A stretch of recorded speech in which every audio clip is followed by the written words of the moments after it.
충격적인 보도가 전해졌습니다. 미국 유력 언론에서 한국 지하철을 두고 세계에서 가장 친절하고 질서 있는 공간이라 극찬한 가운데 이를 직접 체험한 미국 명문대 교수 부부의 증언이 전 세계를 감동시켰습니다. 과연 무슨 일인지 오늘의 사연 시작합니다. 안녕하세요. 저는 미국 동부의 명문대학에서 시민윤리학을 가르치고 있는 제이슨 윌슨입니다. 제 아내 리사는 같은 대학에서 문화사회학을 연구하고 있지요. 우리 부부는 지난 10년간 세계 각국의 시민의식과 공동체 문화를 비교 연구해왔습니다. 유럽의 개인주의적 시민사회부터 남미의 열정적인 공동체 문화까지 우리는 많은 나라들을 방문하며 각 사회의 특징을 기록해왔어요. 사실 한국에 관심을 갖게 된 것은 우연한 계기였습니다. 2달 전 미국의 한 유명 시사 프로그램에서 한국의 지하철 문화에 대한 특집 방송이 나갔거든요. 질서의 나라 한국의 지하철이라는 제목의 이 방송은 서울 지하철의 정확한 운행시간, 깨끗한 시설, 그리고 승객들의 질서 정연한 모습을 집중적으로 다루고 있었습니다. 방송을 본 직후 저는 대학 연구실에서 동료 교수들과 이에 대해 열띤 토론을 벌였어요. 저런 질서는 자연스럽게 형성된 것일까? 아니면 강력한 시스템과 규제의 결과물일까? 이 질문이 저와 리사의 호기심을 자극했습니다. 특히 리사는 방송에서 보여준 한국 시민들의 행동 패턴에 큰 관심을 보였지요. 저건 단순한 규칙 준수가 아니라 뭔가 더 깊은 문화적 배경이 있을 것 같아요. 그 방송은 미국 사회에 큰 반향을 일으켰습니다.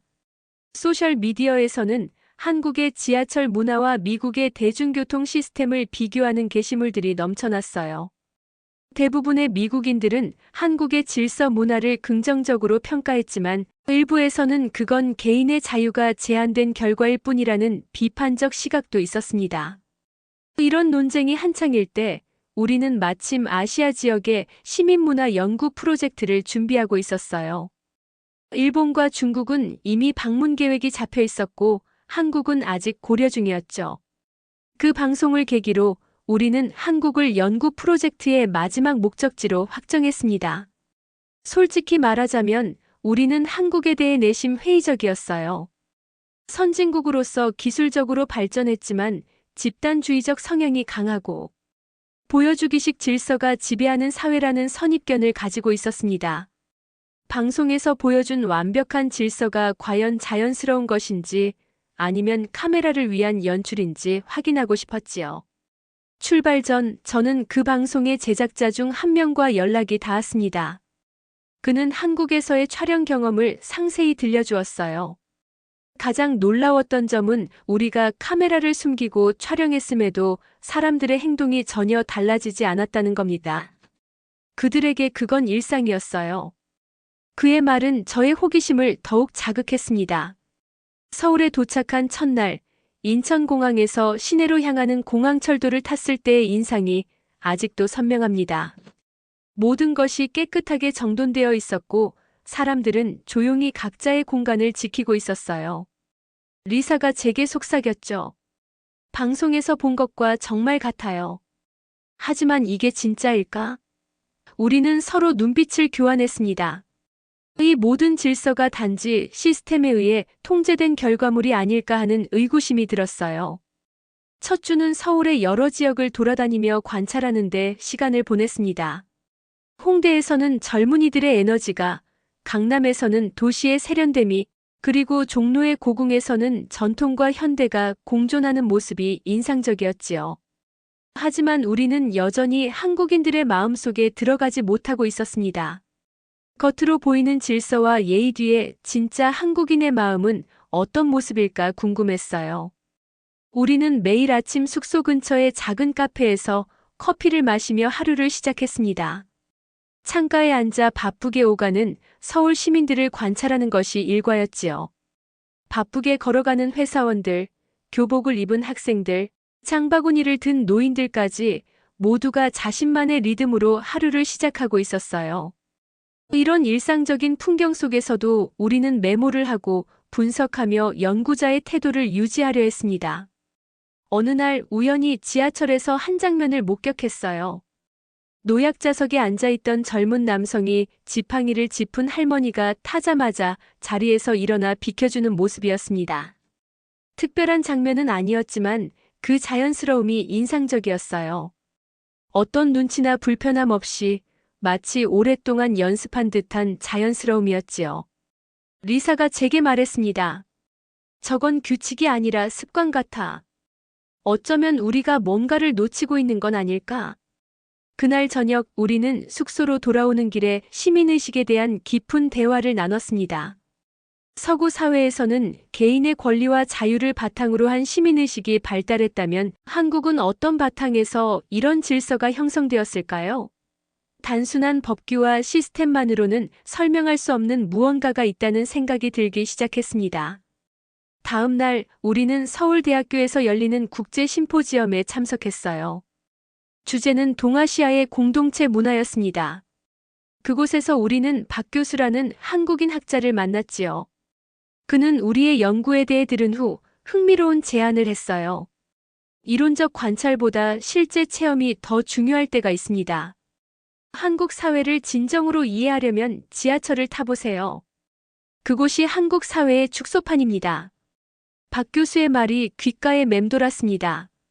지하철이 한국 사회의 축소판이라니 그 말이 왜 그렇게 마음에 남았는지 모르겠어요.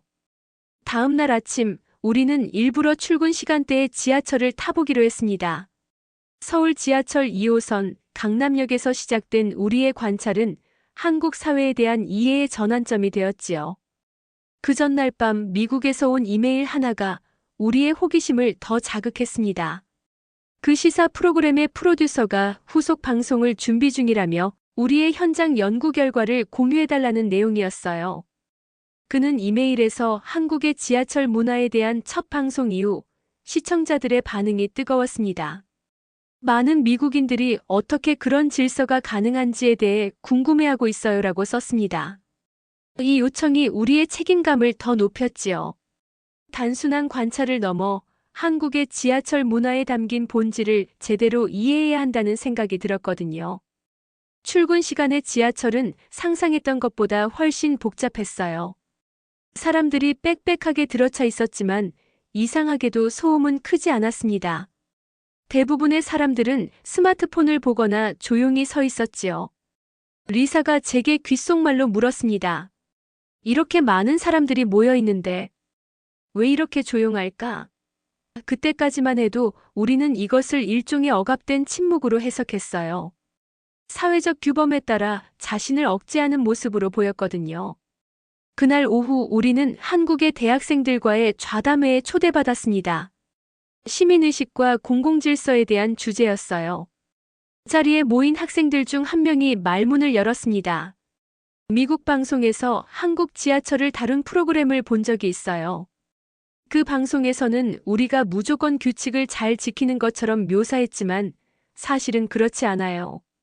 그 학생의 말에 모두가 귀를 기울였습니다. 그가 계속해서 설명했어요. 저희는 어릴 때부터 남에게 피해를 주지 않는 것이 예의라고 배웁니다. 지하철에서 조용히 하는 것은 규칙이 아니라 배려예요. 누군가 큰 소리로 통화하면 우리는 그 사람을 남에게 피해를 주는 사람으로 생각하죠.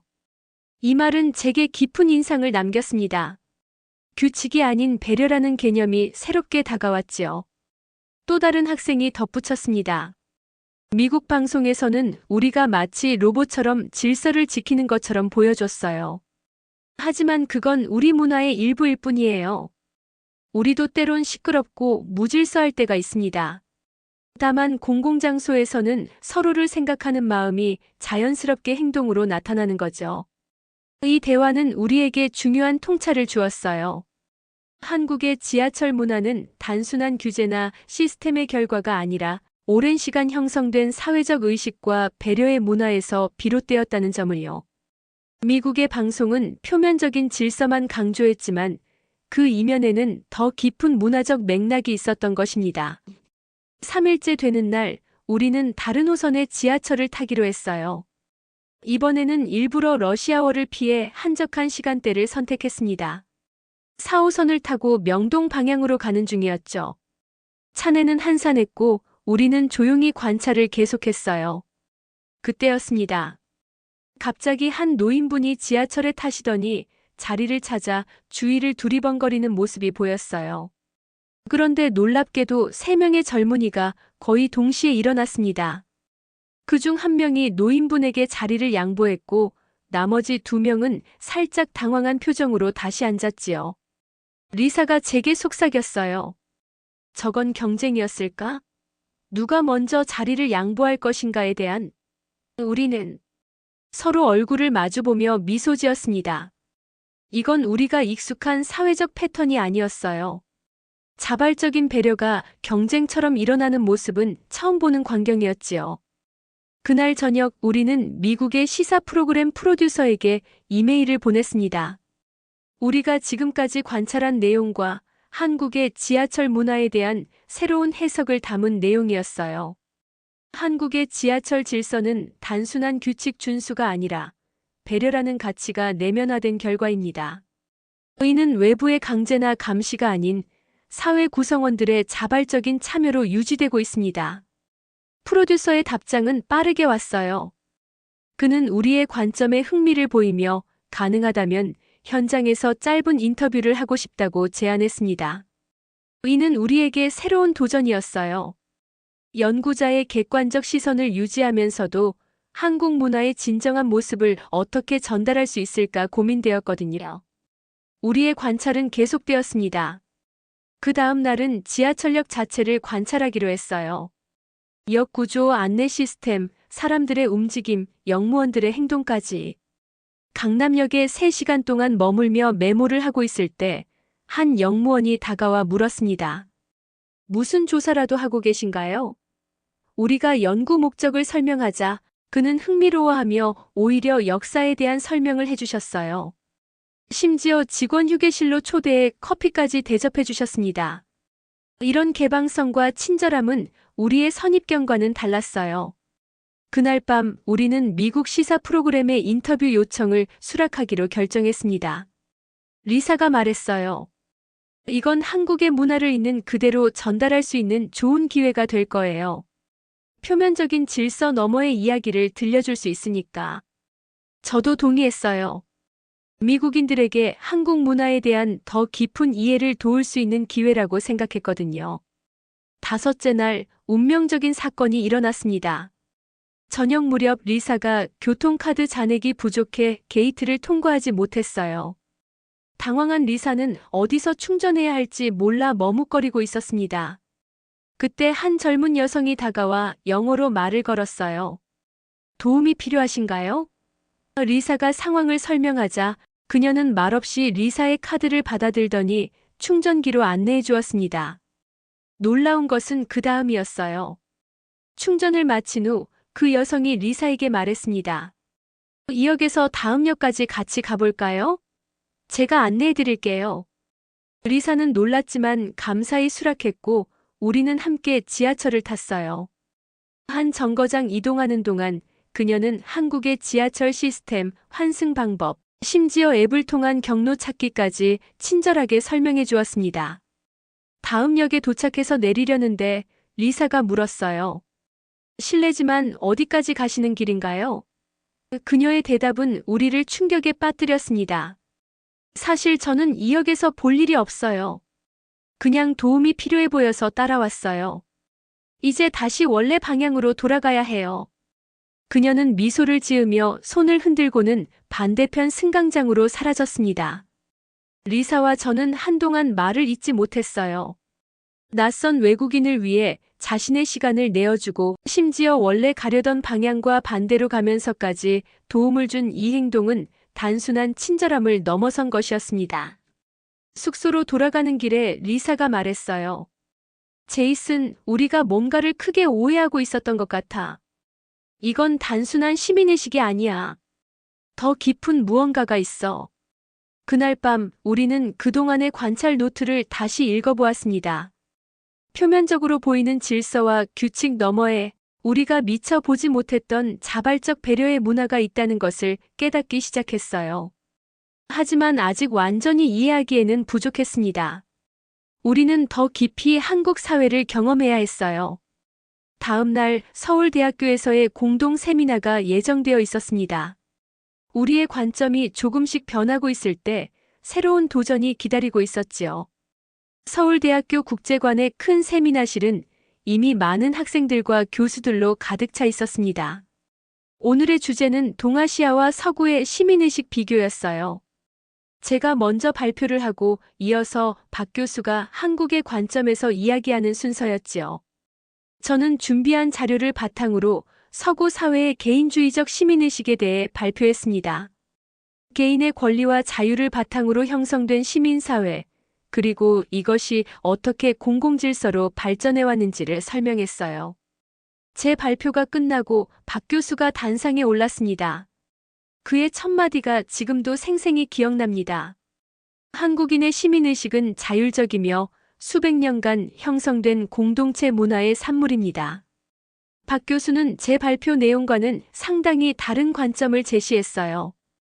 그에 따르면 한국의 시민의식은 외부의 강제나 규제보다는 내면화된 배려의 문화에서 비롯되었다는 것이었습니다. 특히 인상적이었던 것은 그가 설명한 한국의 눈치 문화였어요. 눈치란 타인의 감정과 상황을 민감하게 인식하고 배려하는 능력입니다. 이것은 규칙이나 법보다 더 강력한 사회적 규범으로 작용합니다. 이 개념은 제게 새로웠고 동시에 우리가 지하철에서 관찰했던 많은 행동들을 설명해주는 열쇠 같았어요. 질의응답 시간이 되자 한 학생이 저에게 날카로운 질문을 던졌습니다. 윌슨 교수님, 외국인의 시선으로 한국 사회를 연구하실 때 문화적 편견을 어떻게 극복하시나요? 이 질문은 직접적이었고 제 연구 방법론에 대한 근본적인 도전이었어요. 저는 솔직하게 대답했습니다. 좋은 질문입니다. 사실 저와 제 아내는 한국에 오기 전에 많은 선입견을 가지고 있었어요. 하지만 지난 일주일간의 경험이 그런 편견을 조금씩 무너뜨리고 있습니다. 세미나가 끝난 후 박 교수가 우리에게 다가왔어요. 오늘 발표 잘 들었습니다. 하지만 제 생각에는 여러분이 아직 관찰자로만 머물러 있는 것 같네요. 한국을 진정으로 이해하려면 체험자가 되어보세요. 그의 말에는 도전이 담겨 있었지만 동시에 따뜻한 초대의 의미도 있었습니다. 그는 우리를 다음날 있을 대학 축제에 초대했어요.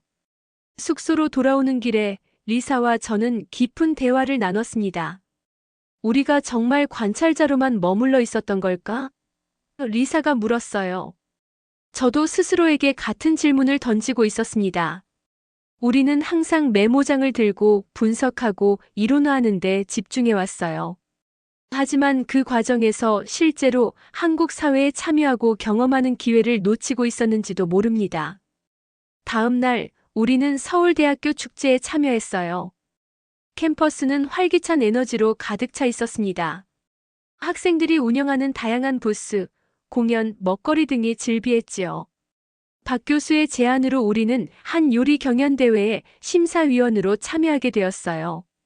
한국 전통 음식을 현대적으로 재해석한 요리들을 맛보며 처음으로 우리는 관찰자가 아닌 참여자로서 한국 문화를 경험했습니다. 그날 오후 한 학생 동아리의 초대로 전통차 체험에도 참여했어요. 작은 다실에서 한국의 전통차를 마시며 한 학생이 설명해 주었습니다. 차를 마시는 것은 단순한 음료 섭취가 아니라 마음을 정화하고 타인과 소통하는 과정입니다. 이 말은 제게 깊은 인상을 남겼어요. 모든 일상적인 행동에도 의미가 있다는 것, 그리고 그 의미는 종종 타인과의 관계 속에서 형성된다는 점이 새롭게 다가왔습니다. 축제의 마지막 순서로 우리는 학생들이 준비한 플래시몹 공연을 보았어요. 수백 명의 학생들이 갑자기 캠퍼스 중앙광장에 모여 완벽한 조화로 춤을 추는 모습이 인상적이었습니다. 공연이 끝난 후 한 학생이 다가와 물었어요. 교수님들도 함께 하실래요? 내일 마지막 공연이 있는데 간단한 스텝만 배우시면 됩니다. 리사가 제 눈을 바라보았고 우리는 동시에 웃으며 고개를 끄덕였습니다. 그날 밤 우리는 학생들과 함께 춤 스텝을 배우며 웃고 떠들었어요. 처음으로 우리는 연구자로서의 정체성을 잠시 내려놓고 그저 축제를 즐기는 참가자가 되었습니다. 그 경험은 우리에게 특별했어요. 규칙과 질서 뒤에 숨겨진 한국인들의 열정과 즐거움을 직접 느낄 수 있었거든요. 다음 날 아침 전날 배운 춤 동작을 연습하다 숙소 창밖을 바라보니 서울의 풍경이 달라 보였습니다. 같은 건물들, 같은 거리, 같은 사람들이었지만 제 시선이 달라져 있었어요. 이제 저는 그들을 연구 대상이 아닌 함께 생활하는 이웃으로 바라보고 있었습니다. 리사가 제 생각을 읽은 듯 말했어요. 우리가 변하고 있어, 제이슨. 좋은 방향으로. 저도 동의했습니다. 우리는 한국을 더 깊이 이해하기 위해 계획을 변경하기로 했어요. 남은 일주일 동안 우리는 더 이상 거리에서 메모를 하는 관찰자가 아니라 적극적으로 한국 사회에 참여하는 체험자가 되기로 했습니다. 그날 오후 우리는 홍대 근처의 한자원 봉사단체를 방문했어요. 그곳에서 한국 대학생들과 함께 지역 어르신들을 위한 음식 배달 봉사에 참여했습니다. 학생들과 함께 도시락을 포장하고 독거노인 가정을 방문하는 과정에서 우리는 한국 사회의 또 다른 모습을 발견했어요. 공적 공간에서의 질서와 배려는 이런 사적인 봉사활동으로도 이어지고 있었습니다. 우리의 시선이 바뀌고 있을 때 예상치 못한 사건이 발생했습니다. 서울의 한 지역 언론이 우리의 연구에 관한 기사를 실었어요. 제목은 충격적이었습니다. 외국인 연구자들의 왜곡된 한국인식. 아침 식사를 하던 중 리사의 휴대폰이 울렸습니다. 박 교수였어요. 혹시 오늘 신문 보셨나요? 그의 목소리에는 걱정이 담겨 있었습니다. 우리는 아직 신문을 보지 못했다고 답했지요. 박 교수가 이메일로 기사 링크를 보내주겠다며 전화를 끊었어요. 몇 분 후 리사의 휴대폰에 알림이 왔습니다. 화면을 펼쳐보니 충격적인 제목이 눈에 들어왔어요. 외국인 연구자들의 왜곡된 한국인식.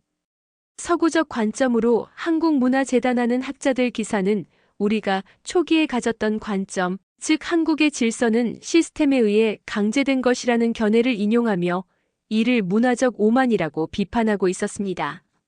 심지어 우리의 연구 방법론이 식민주의적 시각을 반영한다는 신랄한 비판까지 담겨 있었어요. 리사가 제 손을 꼭 잡았습니다. 이건 우리가 처음에 생각했던 것과는 전혀 다른 상황이네요. 저도 당혹스러웠어요. 물론 처음에는 한국 사회에 대한 선입견이 있었지만 최근 우리의 관점은 많이 변화하고 있었거든요. 그런데 이 기사는 마치 우리가 여전히 초기의 관점을 고수하고 있는 것처럼 묘사하고 있었습니다. 박 교수에게 전화를 걸어 상황을 설명했습니다. 다행히 그는 이해해 주셨어요. 기자가 여러분의 최근 변화를 알지 못하는 것 같네요. 내일 예정된 공개 세미나에서 여러분의 생각을 정확히 전달하는 기회로 삼으시면 어떨까요? 그의 제안은 합리적이었지만 여전히 마음이 무거웠습니다. 한국 사회에 대한 우리의 이해가 깊어지고 있는 시점에서 이런 오해가 생긴 것이 안타까웠어요. 그날 오후 우리는 이태원으로 향했습니다. 변화하는 도시의 다문화적 측면을 보고 싶었거든요. 그런데 우연히 그곳에서 작은 시위 현장을 마주쳤습니다. 환경 문제에 관한 것으로 보였어요. 수십 명의 사람들이 모여 있었지만 놀랍게도 그 시위는 조용하고 질서정연했습니다. 참가자들은 피켓을 들고 있었지만 소리를 지르거나 격렬한 행동은 없었어요. 우리는 잠시 멈춰서서 그 광경을 지켜보았습니다. 미국이나 유럽에서의 시위와는 전혀 다른 모습이었어요. 한 참가자가 우리에게 다가와 영어로 물었습니다. 관심 있으세요? 우리는 한강 수질 개선을 위한 캠페인을 하고 있어요. 리사가 우리의 신분을 설명하자 그녀는 오히려 반가워하며 시위의 목적과 방식에 대해 설명해 주었습니다. 우리는 소리 지르거나 과격한 행동으로 주의를 끌기보다 조용히 우리의 메시지를 전달하는 것이 더 효과적이라고 생각해요. 이렇게 하면 더 많은 시민들이 우리의 의견에 귀 기울이거든요. 그녀의 설명은 제게 깊은 인상을 남겼어요. 여기에도 한국만의 독특한 시민의식이 반영되어 있었습니다. 숙소로 돌아오는 길에 리사와 저는 오늘 본 시위에 대해 이야기를 나눴어요. 조용한 시위라니 처음 보는 광경이었어. 리사가 말했습니다. 저도 동의했어요. 그들은 방식까지도 배려하고 있어. 자신들의 의견을 전달하면서도 타인에게 불편함을 주지 않으려는 노력이 보여. 저녁에는 박 교수의 초대로 한국 가정을 방문했습니다. 그의 가족과 함께하는 저녁 식사는 우리에게 또 다른 문화적 체험이었어요.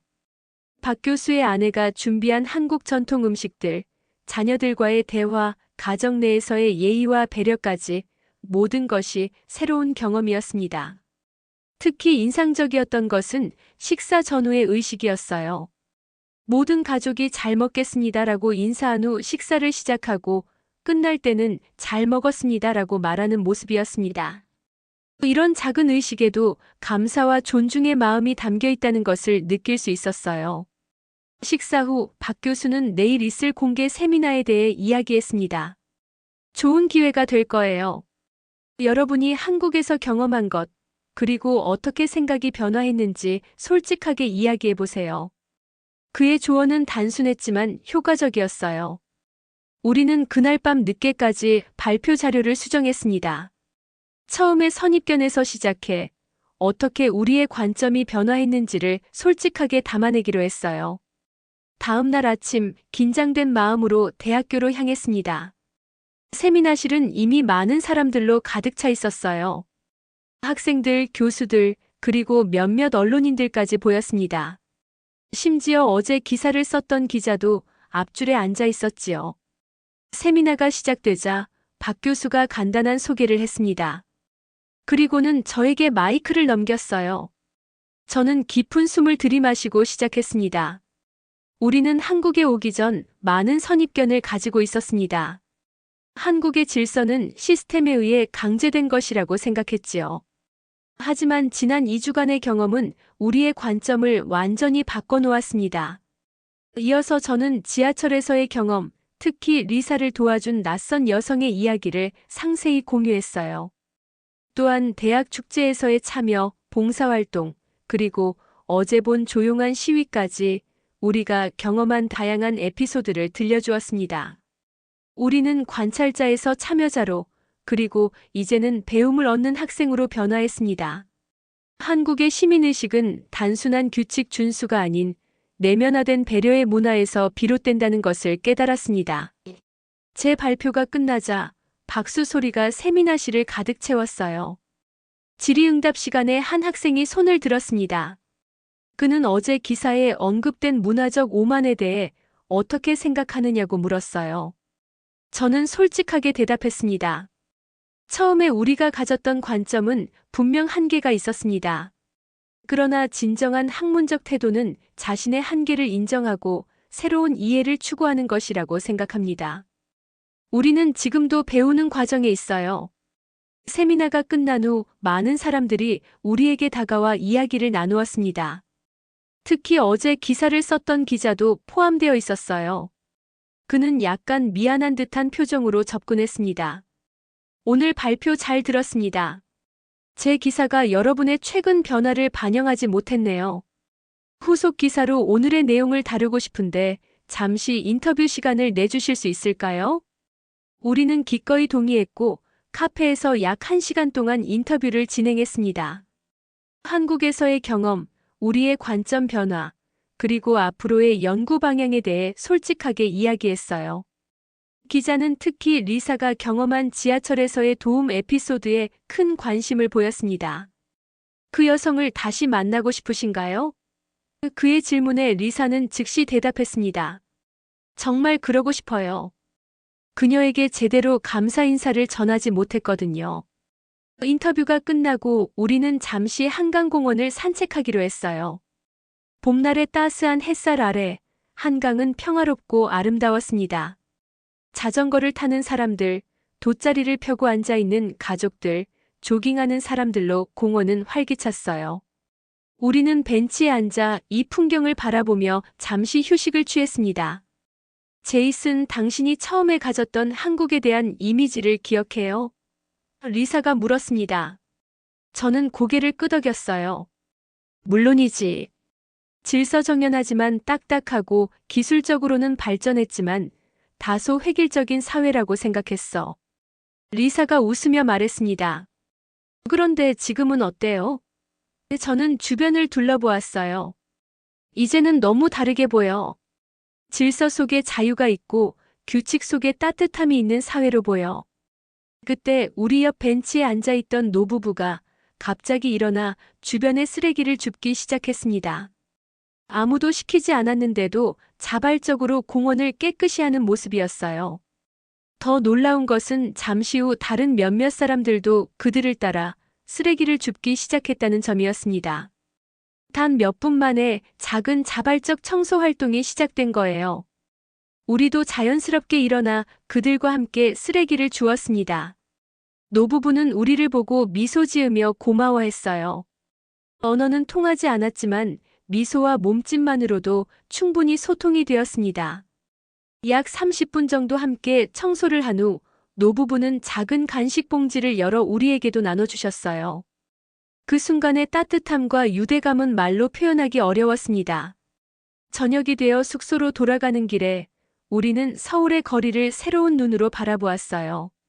신호등 앞에서 기다리는 사람들, 지하철에서 자리를 양보하는 젊은이들, 우산을 함께 쓰며 걸어가는 낯선 이들까지. 이 모든 장면이 이제는 단순한 규칙 준수가 아닌 내면화된 배려의 문화로 보였습니다. 다음 날 아침 리사가 신문을 들고 왔어요. 어제 인터뷰했던 기자의 후속 기사가 실려 있었습니다. 제목은 외국인 학자들이 발견한 한국의 진짜 얼굴이었어요. 기사는 우리의 관점 변화와 경험을 중심으로 한국의 시민 문화가 가진 독특한 가치를 조명하고 있었습니다. 특히 리사의 지하철 에피소드가 큰 비중을 차지하고 있었어요. 놀랍게도 기사 말미에는 특별한 문구가 있었습니다. 혹시 지난주 화요일 저녁 강남역에서 외국인 여성을 도와주신 분을 찾습니다. 연락처로 문의 바랍니다. 리사가 놀라움을 감추지 못했어요. 제이슨 이건. 기자가 그녀를 찾아주려는 거예요.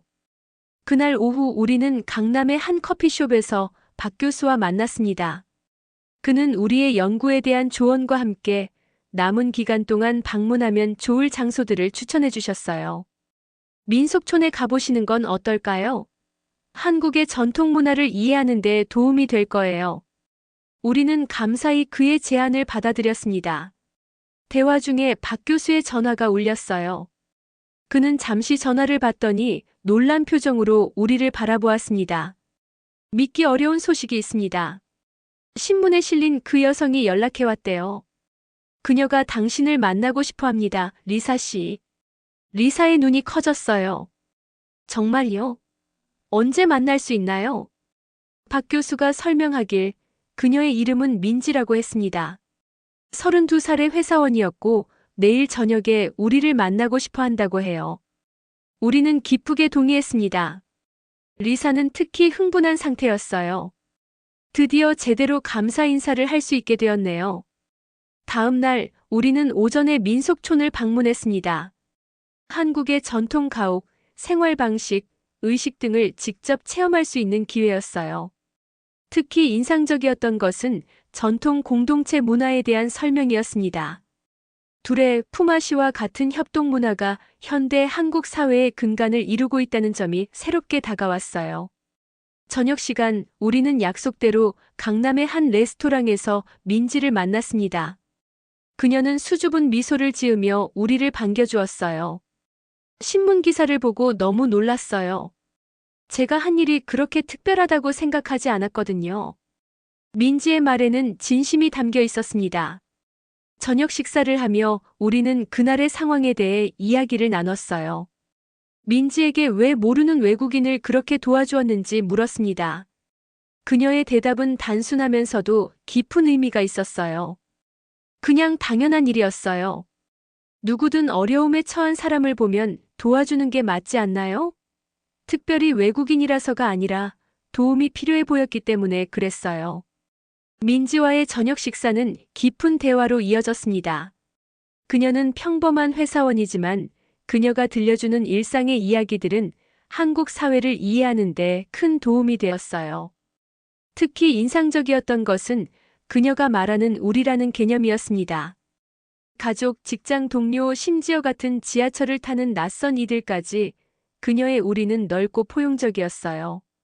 한국에서는 우리라는 말을 많이 사용해요.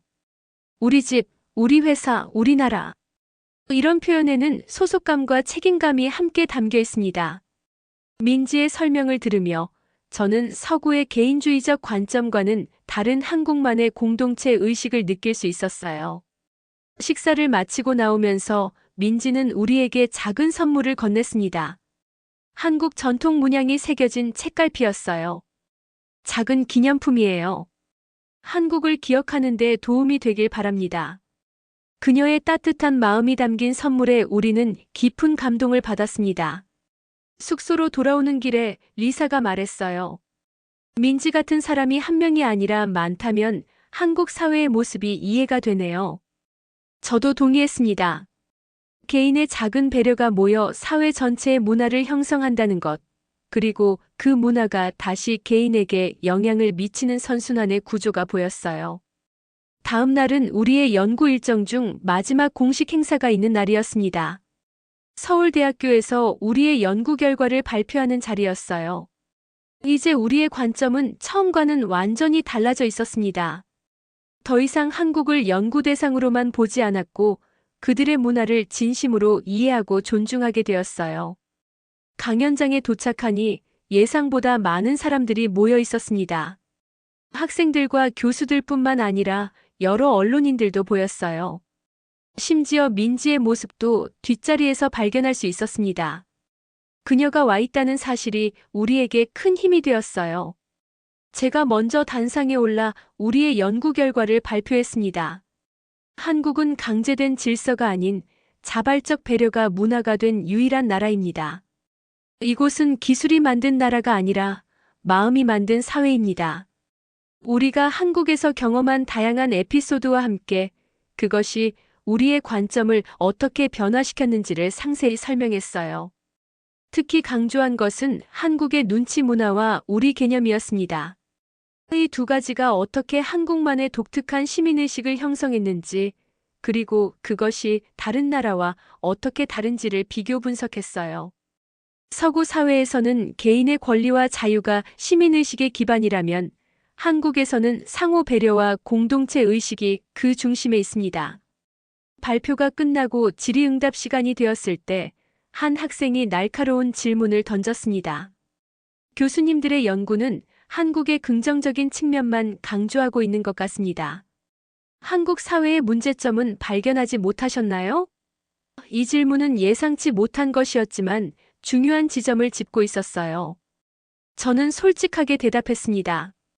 좋은 지적입니다. 모든 사회가 그렇듯 한국도 완벽하지 않습니다.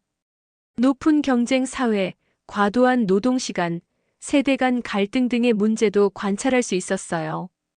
하지만 우리의 연구 초점은 한국의 시민의식과 공동체 문화였고 이 부분에서는 정말 배울 점이 많다고 생각합니다.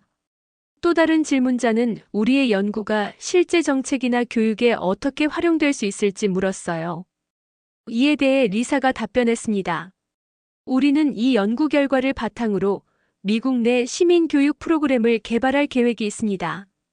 특히 한국의 공동체 의식과 배려 문화를 어떻게 서구 사회에 적용할 수 있을지에 대한 방안을 모색 중입니다. 질의응답이 끝나고 박 교수가 마무리 발언을 했습니다. 그는 우리의 연구를 높이 평가하며 이러한 문화 간 이해가 더 나은 세계를 만드는데 기여할 것이라고 말했어요.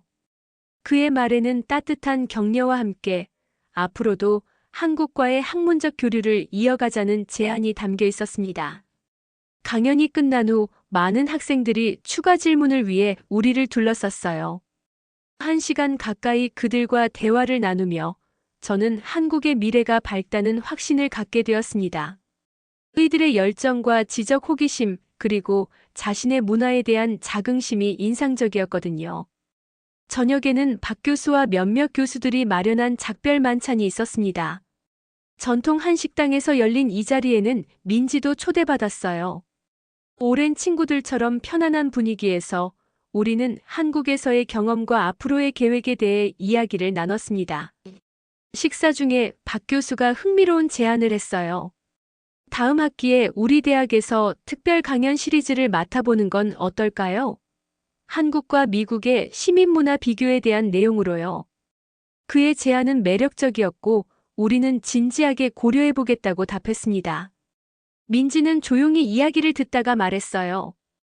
교수님들의 연구가 많은 사람들에게 알려지면 좋겠어요. 한국인들도 자신의 문화를 다른 시각에서 바라볼 기회가 될 테니까요. 그녀의 말에는 깊은 통찰이 담겨 있었습니다. 때로는 외부인의 시선이 우리 자신을 더 잘 이해하는 데 도움이 된다는 것이지요. 만찬이 끝나갈 무렵 박 교수가 건배를 제안했습니다. 문화의 경계를 넘어 더 나은 이해와 존중을 위하여.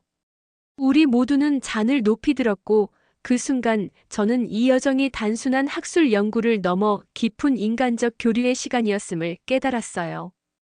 호텔로 돌아오는 길에 리사와 저는 내일의 귀국 준비에 대해 이야기했습니다. 이제 모든 공식 일정은 끝났고 마지막 하루는 개인 시간으로 남겨두었어요. 리사가 제안했습니다.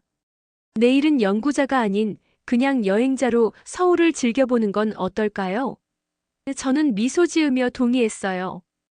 드디어 메모장과 분석의 틀에서 벗어나 그저 서울의 일상을 즐길 시간이었습니다.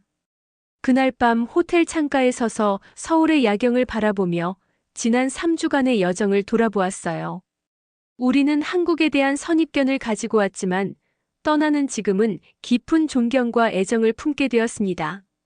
이것이 진정한 문화 교류의 의미가 아닐까 생각했어요. 마지막 날 아침, 우리는 일찍 일어나 남산타워로 향했습니다. 서울의 전경을 한눈에 보고 싶었거든요. 케이블카를 타고 올라가는 동안 창밖으로 펼쳐지는 도시 풍경이 가슴을 설레게 했어요. 높은 빌딩들, 한강을 가로지르는 다리들, 그리고 그 사이에 자리한 고궁과 전통 가옥들까지 서울은 전통과 현대가 조화롭게 공존하는 도시였습니다. 타워 전망대에 도착해 서울을 내려다보니 처음 이곳에 왔을 때와는 완전히 다른 감정이 들었어요. 이제 이 도시는 단순한 연구 대상이 아닌 우리에게 많은 것을 가르쳐준 스승 같은 존재였습니다. 각각의 거리와 건물들이 우리가 경험한 이야기들을 간직하고 있는 것 같았지요. 리사가 제 손을 잡으며 말했어요. 처음 왔을 때는 그저 거대한 도시였는데 이제는 마치 오래된 친구의 집을 바라보는 것 같아요. 저도 같은 감정이었습니다. 사람들을 만나고 그들의 이야기를 듣고 그들의 일상에 함께 참여하면서 이 도시는 우리에게 친숙하고 소중한 공간이 되었어요. 전망대에서 내려와 우리는 근처의 남산공원을 산책했습니다. 아침 시간임에도 많은 노인들이 산책을 하거나 가벼운 운동을 하고 있었어요. 한 노부부가 우리를 향해 미소 지으며 인사하셨고 우리도 반갑게 인사를 건넸습니다. 이런 작은 교류가 이제는 자연스럽게 느껴졌어요. 공원 벤치에 앉아 잠시 휴식을 취하는데 옆에 있던 노인 한 분이 우리에게 말을 걸었습니다. 영어를 조금 할 줄 아셨어요. 외국에서 오셨나요? 서울은 어떤가요? 우리는 서울에 대한 좋은 인상과 경험을 나누었고 그분은 매우 기뻐하셨습니다. 우리나라를 좋게 봐주셔서 감사합니다. 다시 꼭 방문하세요. 이런 따뜻한 만남 후 우리는 인사동으로 향했어요. 전통 공예품과 예술작품을 구경하고 기념품도 몇 가지 구입했습니다. 특히 한국 전통차와 찻잔 세트를 선물용으로 샀어요. 집에 돌아가서도 한국의 차 문화를 이어가고 싶었거든요. 점심에는 민지가 추천해준 작은 식당을 찾았습니다. 골목 안쪽에 위치한 이 식당은 관광객보다는 현지인들이 주로 찾는 곳이었어요. 우리는 된장찌개와 다양한 반찬을 맛보며 한국 음식의 깊은 맛에 다시 한번 감탄했습니다. 식사를 마치고 계산을 하려는데 주인 아주머니가 웃으시며 말씀하셨어요. 민지가 미리 전화해서 계산했어요. 맛있게 드셨나요? 우리는 놀랐고 동시에 깊은 감동을 받았습니다. 이런 세심한 배려가 민지의 친절함을 다시 한번 느끼게 해주었어요. 식당을 나와 리사에게 말했습니다. 우리가 경험한 한국의 모든 것이 이런 작은 배려의 순간들로 이루어져 있었던 것 같아. 리사도 고개를 끄덕였어요. 그리고 그런 순간들이 모여 하나의 문화를 형성하는 거겠지. 오후에는 청계천을 따라 걸으며 도심 속 자연의 조화를 느꼈습니다. 높은 빌딩들 사이로 흐르는 작은 하천, 그리고 그 주변을 산책하는 시민들의 여유로운 모습이 인상적이었어요. 문득 제 옆을 지나가던 한 남성이 무언가를 떨어뜨렸습니다. 저는 자연스럽게 그것을 주워 그에게 건넸어요. 그는 감사의 인사를 하고 갔지만 그 순간 저는 깨달았습니다. 한국에서의 시간이 저를 변화시켰다는 것을요. 리사, 내가 방금 뭘 했는지 알아? 리사는 미소 지으며 대답했어요. 알아요. 당신이 한국인처럼 행동하기 시작했어요. 우리는 함께 웃었습니다. 이곳에서의 경험이 우리의 행동과 마음가짐까지 바꿔놓은 것이었어요. 석양이 질 무렵 우리는 마지막으로 남이섬을 방문했습니다. 서울에서 조금 떨어진 이 작은 섬은 아름다운 자연경관으로 유명했어요. 배를 타고 섬에 도착하자 높이 솟은 메타세코이아 나무들이 우리를 맞이했습니다. 그 사이로 흐르는 오솔길을 따라 걸으며 우리는 한국 여행의 마지막 순간들을 음미했어요. 섬 중앙의 작은 카페에 앉아 따뜻한 차를 마시며 지난 시간을 되돌아보았습니다. 리사가 말했어요. 이번 여행이 우리 연구의 마지막 장이 될 거라고 생각했는데 오히려 새로운 시작인 것 같아요. 저도 동의했습니다. 한국에서의 경험은 분명 우리의 학문적 관점을 넘어 삶의 태도까지 바꿔놓았으니까요. 해가 지고 어둠이 내리자 남이섬의 불빛들이 하나둘 켜지기 시작했습니다. 그 아름다운 광경을 바라보며 저는 미국으로 돌아가서 해야 할 일들을 생각했어요. 우리의 연구 결과를 정리하고 새로운 시민교육 프로그램을 개발하고 무엇보다 이곳에서 배운 교훈들을 많은 사람들과 나누는 일이었지요. 서울로 돌아오는 길에 리사가 물었습니다. 가장 기억에 남는 순간은 뭐예요? 저는 잠시 생각했어요. 지하철에서의 경험, 대학 축제, 민지와의 만남, 조용한 시위 현장. 너무 많은 순간들이 떠올랐습니다. 하지만 그 중에서도 한 장면이 특별했어요. 아마도 그 노부부가 공원에서 쓰레기를 줍기 시작했을 때, 그리고 다른 사람들도 자연스럽게 함께하기 시작한 그 순간이 가장 기억에 남네. 그건 어떤 규칙이나 강제가 아닌 순수한 시민의식의 표현이었으니까. 호텔에 도착해 짐을 정리하는 동안 민지에게서 문자가 왔습니다. 내일 공항까지 배웅하고 싶다는 내용이었어요. 우리는 감사히 수락했습니다. 이제 한국에서의 마지막 밤이었어요. 창밖으로 보이는 서울의 야경을 바라보며 이 도시와 사람들에 대한 깊은 감사함을 느꼈습니다. 잠들기 전 리사와 저는 집에 돌아가서 해야 할 일들에 대해 이야기를 나눴어요. 한국의 시민의식과 공동체 문화를 주제로 책을 써보는 건 어떨까요?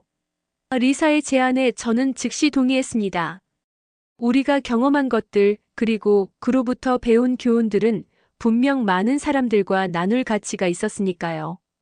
그날 밤 깊은 잠에 들기 전 마지막 생각은 한국에 대한 감사함이었습니다. 이 나라는 우리에게 단순한 연구 대상이 아닌 삶의 중요한 교훈을 가르쳐준 스승이 되었어요. 그리고 그 교훈은 우리의 연구와 삶에 깊은 영향을 미칠 것이 분명했습니다. 귀국을 하루 앞둔 아침, 우리는 마지막으로 한국인들에게 감사 인사를 전하기 위해 특별한 계획을 세웠습니다. 민지의 도움으로 작은 모임을 마련했어요. 박 교수 함께 봉사활동을 했던 대학생들, 좌담회에 참여했던 학생들, 그리고 우리에게 도움을 주었던 몇몇 사람들이 참석했습니다. 서울 시내의 한 전통 찻집에서 열린 이 작별 모임은 감동적인 시간이었어요. 우리는 한국에서의 경험과 배움에 대해 이야기하며 그들에게 진심 어린 감사를 전했습니다. 리사가 준비한 작은 선물들도 나누어 주었지요. 미국에서 가져온 대학 기념품과 함께 우리가 직접 쓴 감사 편지를 전달했어요. 박 교수가 건배를 제안했습니다. 문화의 경계를 넘어 진정한 이해와 우정을 위하여 모두가 찻잔을 들어 올렸고 그 순간 저는 이 여정이 단순한 학술 연구를 넘어 진정한 문화 교류였음을 깨달았어요. 우리는 더 이상 관찰자가 아니라 한국 사회의 일부가 된 것 같은 느낌이었습니다. 모임이 끝날 무렵 민지가 특별한 소식을 전해주었어요. 실은 제가 미국 방송국에서 연락을 받았어요. 여러분이 제 이야기를 그들과 공유했다고 하더군요. 인터뷰 요청이 왔는데 수락했습니다. 우리는 놀랐고 동시에 기뻤어요. 미국 시청자들이 한국의 시민 문화를 민지의 관점에서도 들을 수 있게 된 것이니까요. 오후에는 인천공항으로 가기 전 마지막으로 청계천을 산책했습니다. 봄날의 따스한 햇살 아래 물가에 앉아 지난 3주간의 여정을 되돌아보았어요. 리사가 말했습니다. 여기 오기 전에는 연구 논문 하나를 완성하는 것이 목표였는데 이제는 그보다 훨씬 더 큰 것을 얻은 것 같아요. 저도 동의했습니다. 우리는 한국에서 단순한 데이터가 아닌 삶의 교훈을 얻었어. 시민의식이란 규칙과 시스템만으로 형성되는 것이 아니라 사람들의 마음과 문화 속에서 자라나는 것임을. 그 순간 우리는 이 경험을 어떻게 미국 사회와 나눌 수 있을지에 대한 아이디어가 떠올랐어요. 단순한 학술 논문이 아닌 더 넓은 대중과 공유할 수 있는 방법이 필요했습니다. 공항으로 가는 길에 민지와 박 교수가 배웅해 주었어요. 작별 인사를 나누는 순간 박 교수가 제안했습니다. 다음에는 더 오래 머물러 보세요. 한국의 다른 도시들도 경험해 볼 가치가 있습니다. 우리는 기꺼이 그렇게 하겠다고 약속했어요. 한국은 이제 우리에게 꼭 다시 방문하고 싶은 곳이 되었으니까요. 보안 검색대를 통과하기 전 민지가 마지막으로 우리를 꼭 안아주었습니다. 한국에 대해 좋은 이야기를 많이 전해주세요. 그녀의 말에 저는 진심으로 대답했어요. 당신이 보여준 친절함은 우리가 절대 잊지 못할 거예요. 그리고 그 이야기를 반드시 전하겠습니다. 비행기 안에서 리사와 저는 귀국 후의 계획에 대해 이야기를 나눴어요. 우리는 단순한 학술 논문을 넘어 대중 강연과 책 출판까지 고려하기 시작했습니다. 한국의 시민의식과 공동체 문화 자발적 배려의 힘이라는 제목이 마음에 들었어요. 이 책이 미국 사회에 새로운 시각을 제공할 수 있기를 바랐습니다. 비행 중에 우리는 미국 시사 프로그램 프로듀서로부터 이메일을 받았어요. 그는 우리의 인터뷰와 민지의 이야기를 바탕으로 한 후속 방송을 준비 중이라고 했습니다. 제목은 한국의 진짜 얼굴 질서 너머의 이야기였어요. 이 방송이 미국인들의 한국에 대한 이해를 넓히는데 도움이 되기를 바랐습니다. 뉴욕에 도착한 후 우리는 곧바로 대학으로 돌아갔어요. 동료들은 우리의 귀환을 반겨주었고 한국에서의 경험을 듣고 싶어 했습니다. 첫 번째 세미나에서 우리는 지하철에서의 경험, 노부부의 청소 활동, 그리고 무엇보다 민지의 이야기를 공유했어요. 청중들의 반응이 뜨거웠습니다. 많은 사람들이 어떻게 그런 문화가 형성될 수 있었는지 궁금해했어요. 귀국 일주일 후 미국 전역에 그 시사 프로그램이 방영되었습니다. 우리의 인터뷰와 함께 민지와의 만남, 그리고 한국의 다양한 일상 속 배려 문화가 담겨 있었어요. 방송 이후 우리에게는 수많은 이메일과 강연 요청이 쏟아졌습니다. 사람들은 한국의 시민 문화에 대해 더 알고 싶어 했고, 그것을 어떻게 미국 사회에 적용할 수 있는지 궁금해했지요. 한 달 후 우리는 뜻밖의 소식을 접했습니다. 민지가 미국을 방문한다는 거예요. 그 시사 프로그램의 초청으로 그녀는 뉴욕과 워싱턴, 보스턴 등을 돌며 한국의 문화에 대해 이야기할 예정이었습니다. 우리는 민지가 뉴욕에 머무는 동안 우리 집에 묵을 것을 제안했고 그녀는 기쁘게 수락했어요. 민지가 우리 대학에서 강연을 했을 때 강당은 학생들과 교수들로 가득 찼습니다. 그녀는 자신의 경험을 솔직하게 나누었어요. 저는 특별한 일을 한 것이 아닙니다. 그저 우리 사회에서 자연스럽게 배우고 실천하는 것을 했을 뿐이에요. 그녀의 말에는 깊은 진정성이 담겨 있었고 모든 청중이 그것을 느낄 수 있었습니다. 오늘날 우리의 연구는 계속되고 있어요. 한국의 시민 문화를 더 깊이 이해하고 그 교훈을 다른 사회에 적용할 수 있는 방법을 모색하고 있습니다. 또한 정기적으로 한국을 방문하며 그곳에서 만난 친구들과의 관계도 이어가고 있어요. 박 교수와는 공동 연구 프로젝트를 진행 중이고 민지와는 가족처럼 가까운 사이가 되었습니다. 무엇보다 기쁜 것은 미국 내에서도 작은 변화가 시작되고 있다는 점이에요. 우리 대학에서는 배려와 존중의 문화 캠페인이 시작되었고 몇몇 지역 커뮤니티에서는 한국의 사례를 참고한 시민교육 프로그램이 운영되고 있습니다. 작지만 의미 있는 변화들이지요. 한국에서의 경험은 저와 리사의 삶을 완전히 바꿔놓았어요.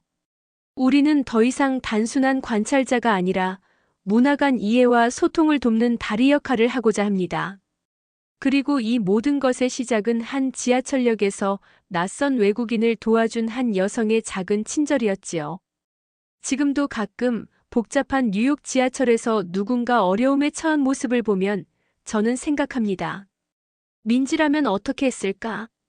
그리고 그 생각은 제가 한 걸음 나아가 도움의 손길을 내밀게 하는 원동력이 됩니다. 작은 친절이 모여 세상을 바꿀 수 있다는 한국에서의 배움을 실천하고 있는 것이지요. 어쩌면 진정한 시민의식이란 법과 규칙에 의해 강제되는 것이 아니라 서로를 향한 작은 배려와 존중이 모여 형성되는 것인지도 모릅니다. 한국은 우리에게 그 소중한 교훈을 가르쳐준 스승이었어요. 그리고 우리는 그 가르침을 잊지 않을 것입니다.